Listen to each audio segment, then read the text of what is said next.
So what I thought we'd talk about this morning is the issue of spousal maintenance that often comes up in a dissolution case. Now, most everybody understands what the term alimony means, and they understand that to mean the financial support of a former spouse. In Colorado, the term alimony is known as maintenance or spousal maintenance. And the law covering maintenance in Colorado can be found at Colorado Revised Statute 14-10-114. Under this law, the courts have a lot of discretion in how much maintenance to award and for how long of a term. And for many years, there's been a lot of inconsistency in the amount and the term of maintenance awards in different jurisdictions or judicial districts around the state of Colorado, even in cases where the facts are relatively the same. So the Colorado legislature enacted a new maintenance statute to give the courts some guidelines for the determination of spousal maintenance.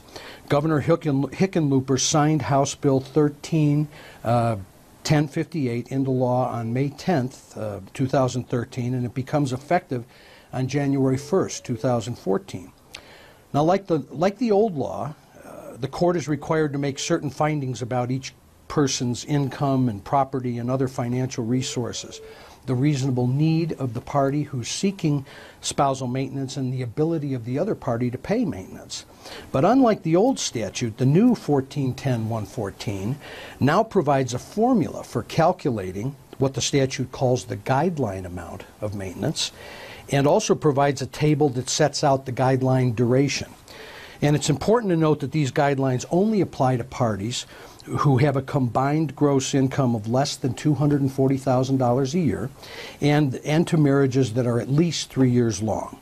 And the formula is pretty simple. It's 40% of the higher earning spouse's gross monthly income less 50% of the lower earning spouse's gross monthly income. And then the result of that calculation yields the guideline amount of maintenance. The guideline term of maintenance starts at 31% of the duration of the marriage, and that's 3 years for the least amount of time, and goes to 50% of the duration of the marriage for marriages of 12.5 years or more. The statute gives the court the discretion to award a longer or even indefinite term of maintenance for marriages over 20 years.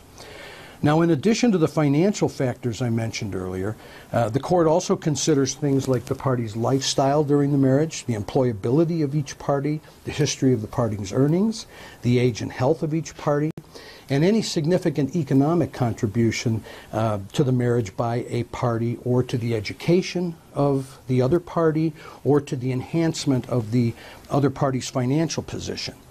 Now, as with the old statute, after the court finds the guideline amount and duration of marriage and makes the other findings I just talked about, the court still has to find that the party seeking maintenance cannot provide for their own reasonable need and is unable to support themselves through appropriate employment. Finally, the statute contains some provisions for awarding temporary maintenance, which means the time period while the divorce is proceeding in court, and for the modification or termination of maintenance. The guideline amounts and terms are the most significant change in the statute from the old statute, and should give judges a lot more direction in fashioning maintenance awards in divorce cases.